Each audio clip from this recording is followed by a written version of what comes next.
My name is Luke Martin, and I'm going to teach you a little bit about baking artisan bread. So what is artisan bread? Basically, it's simple bread. 4 ingredients: flour, water, salt, and yeast. For flour, well, you can have all kinds of fancy flours, organic flours. I'm using a regular all-purpose flour. I bought this, I think this is from Costco. We're using water. We're using salt. You can get fancy sea salt or regular salt, either one's fine. And finally, just a regular baker's yeast, which I buy in bulk, but we only use a little bit of it. So I also want to quick show you the few things that are necessary for baking good artisan bread. First of all is an oven, of course. I have an oven here, and we'll see this a little bit more in a bit. And then I also have these Dutch ovens. You use the Dutch oven for one, to make sure your temperature is high enough, but also to help with the humidity while it bakes. So a Dutch oven. I also use a frying pan where I add a little bit of water so that you've got some humidity. Humidity is really important during the bake. I've got a mixing bowl. I've got a towel. The towel we use for covering it both during the rise and the proof. I've got some proofing baskets, or banneton they're called. These are just wicker baskets, and there's a fabric in here. I use a little bit of either cornmeal or flour during that process. I have my little measuring bowl. And maybe most important of all, I recommend to everybody, is a scale. So while it's possible to measure out the ingredients, I find it's easier, and honestly, about this bread making, it's all about doing the exact same thing every time. Do the exact same thing, and it's like a chemistry experiment, and it turns out wonderful. Pretty much every time. There's always a few little variables. So anyway, we're going to go through a few processes today. We're going to look first of all at mixing. We're going to do some folding. We're going to wait for it to rise, and then we're going to do some more folding. We're going to proof it and bake it. Of course, this is all going to take place over the next, I guess, the next 12 hours or so. So we'll do little bit by little bit. Anyway, thanks so much, and hope you enjoy this.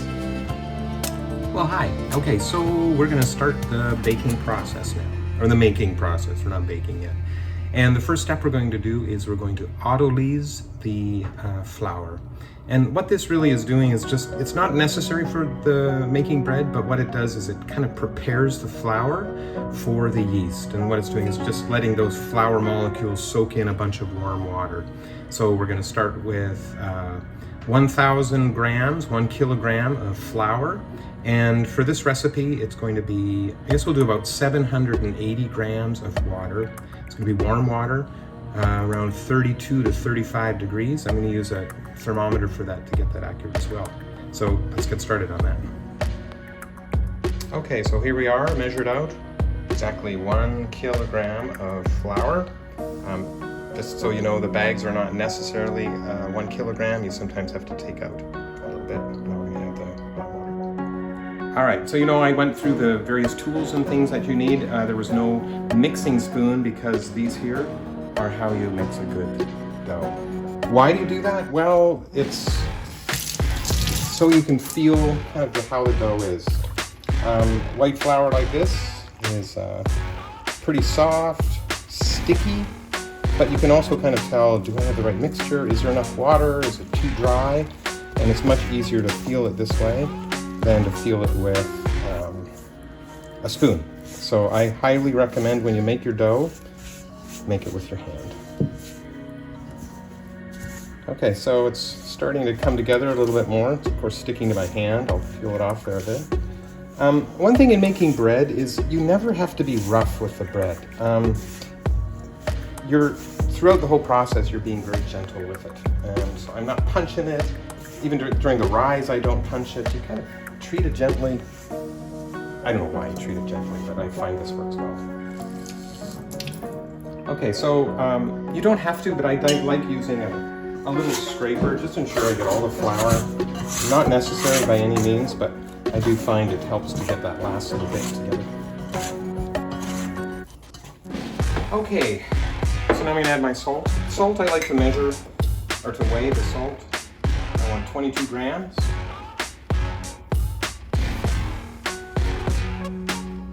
22 grams. As far as, it's kind of hard to weigh the yeast, so I actually do measure. In this case here, I'm doing, this is this is a 1/4 teaspoon, and I'm just doing a scant one, so not filled all the way, just a little bit like that.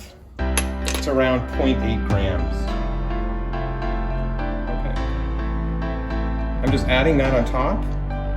You can add it or you can leave it separate. I just put it on top. I'm gonna let this sit for about 20 to 30 minutes. Okay. So now we're gonna do our first mix of the flour. This has been sitting around 20-25 minutes right now. Okay. So you see, what's basically happened is it's become a big sponge. All that flour and water have moved together. One thing I also like to do is check the temperature. So I'm just grabbing my thermometer here. It should be around maybe 28 degrees. Let's see where it comes out at. 29, so that's good. You don't want it too hot. Not a lot you can do at this point, but anyway, that shows that was the right temperature going in. So I'm wetting my hands, and we are going to mix all this in. So there's a little method I like to do here. It's called the pincher method. So what I'm going to do is basically going to pinch off. I want to make sure we're mixing all that salt in evenly. So I'm pinching it, and then I'm going to fold it back up again. I do this around 4 minutes or so is generally how long it takes. A little bit is how the dough feels itself. So you want to keep your hands wet as well. It's okay to do it like, I don't know, 3 times maybe. This is a very wet dough. That's sort of one of the ways. The moisture itself is great for the rise. So a wet dough takes a little bit to get used to. It's not like a dry dough, like a pie dough or something like that. It's very, very different. Anyway, we're still doing the pincher here. I can still feel little bits of the salt in there. I want it to be really mixed in well. Kind of folding it in, making sure it's all mixed throughout.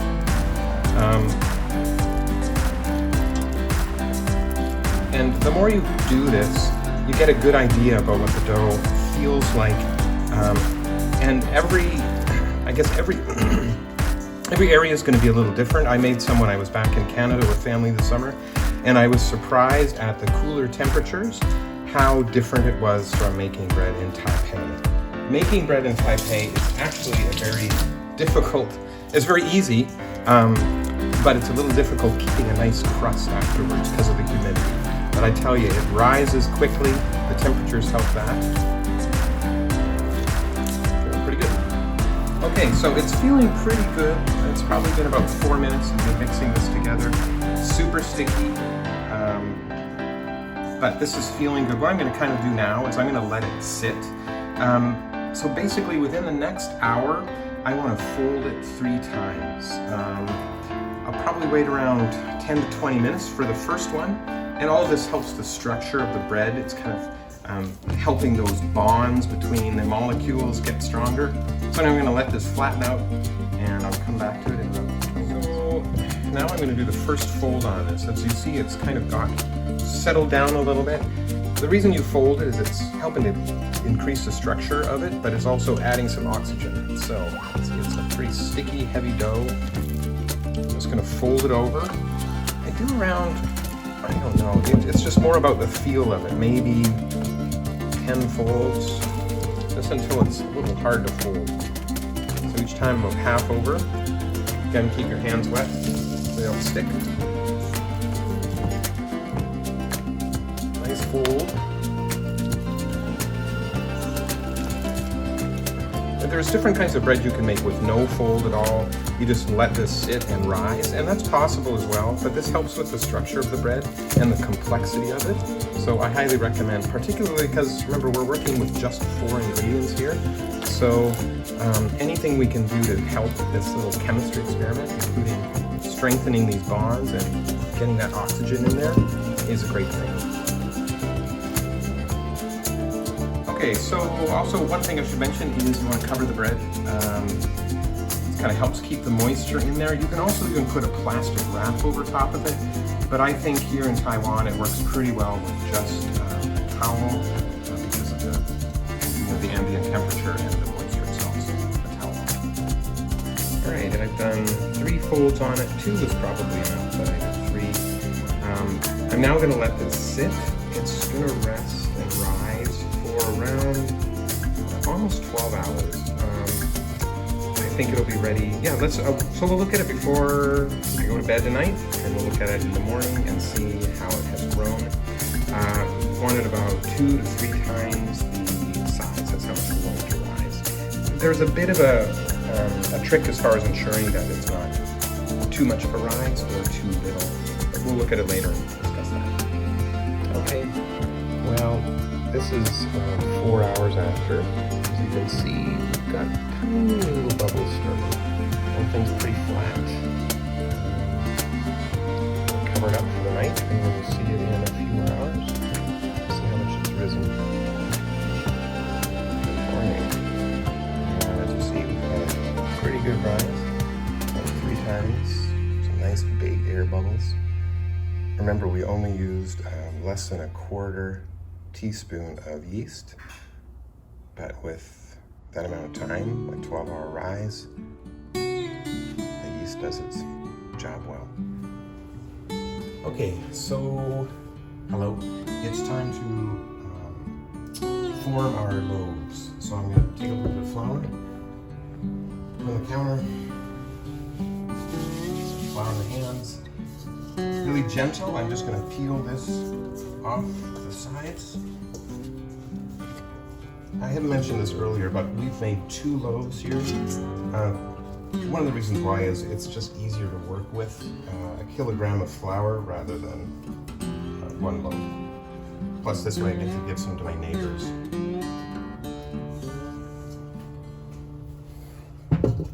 Alright, so I'm going to cut this in half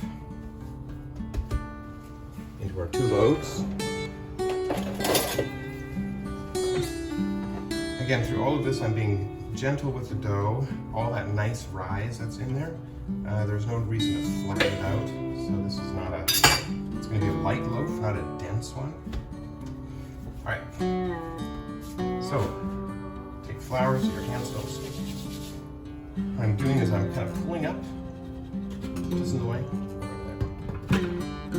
folding it up, folding it up, folding it up, up. And now I'm going to tighten the loaf a few times, just pull it under. So of course the top of the loaf, I'll show you this in a sec. Okay, so as you see, it's nice and tight. All those folds are underneath it. I'm going to take this, I'm going to put it in the banneton with the folds down. This actually, when we put it into the loaf or into the pan for baking, will be the other way around. That's how you get the nice crackling on the cover. Okay, so just going to tighten it up a little bit. I'm going to just put a bit of flour in this banneton. Nice and light in there. Repeat the process with the second part. Folding it up. You can also fold under.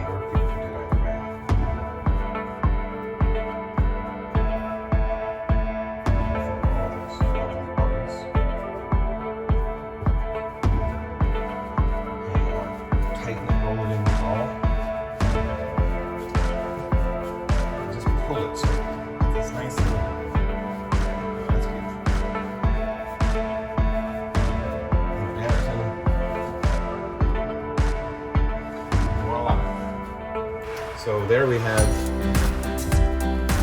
our 2 loaves for the morning. I'm going to let this rise in about 1 hour and 15 minutes.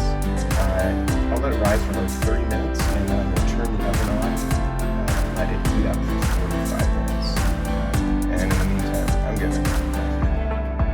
Okay, so I put the 2 Dutch ovens in the oven itself. Halfway down, I've left this gap here where I'll put in the cast iron frying pan in a bit of water later.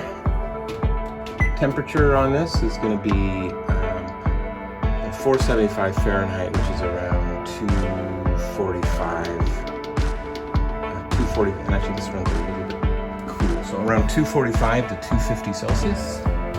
And I'm going to let that the oven and those Dutch ovens heat for around 45 minutes. Let's see, in the meantime, that's lovely. So that's around 45, or around 30-35 minutes of proof so far. So I'll check it out again in another 45 minutes. In the meantime, I should give a shout out to this book. Remember, I started all of this: flour, water, salt, yeast. This is by Ken Forkish. He's a baker in Portland, Oregon. And this is where I learned kind of the fundamentals of making artisan bread. Notice the title of it, Fundamentals of Artisan Bread and Pizza. A dough like this, to 1 kilogram of flour, I can actually make 5 pizzas out of this. I love the bread. The pizza is unbelievable. So if you're ever in my neighborhood, please come by and I'll make you some pizza from this lovely dough. All right, well that's 45 minutes of the oven heating up. So let's have a quick look at how we've done as far as our rise goes. Beautiful. Nice and full. Springy. It's perfect proof, not overproofed, not underproofed. Just perfect. All right, so we now are going to take these and put them in the extremely hot Dutch ovens. Don't burn yourself. Whew, that's hot.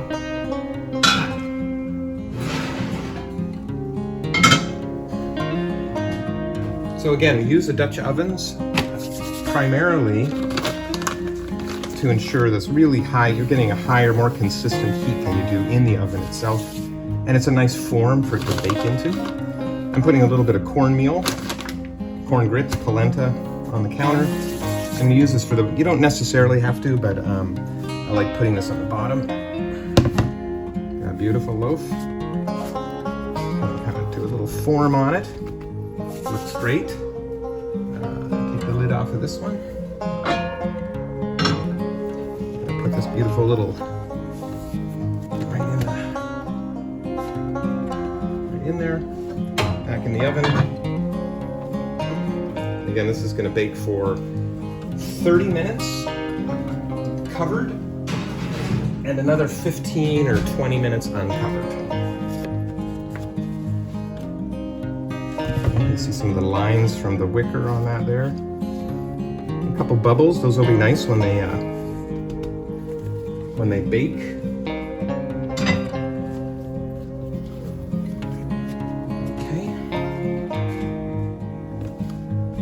Cover it up again, and 30 minutes in the oven.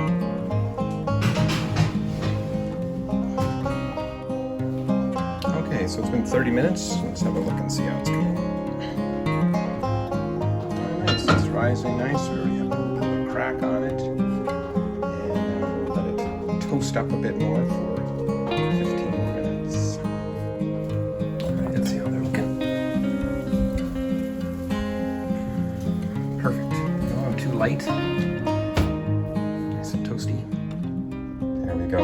2 beautiful loaves. So I mentioned before that Taipei is great for making bread, but there's difficulties as well. So right now, listen to this.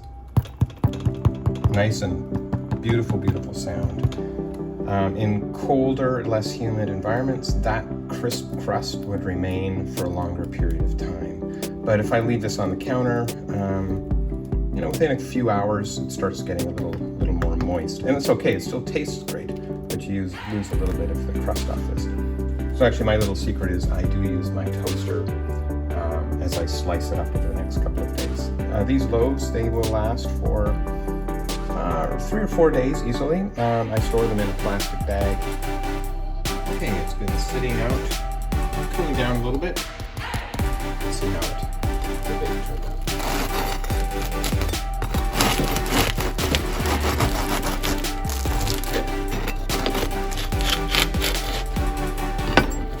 Ready? Oh, that's nice. Good air pockets, nice and light.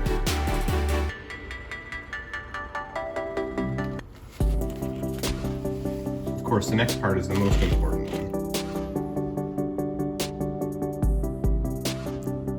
this time, so I'm going to put a little jelly on. You don't need anything. Don't even need butter with this bread. Okay, well, thanks for joining me. And now it's time to see how it actually turned out. Nice. Moist, warm, a little bit of saltiness, good crust on it. Simple artisan bread. Thanks for sitting with me through all this. Come by any day if you're hungry.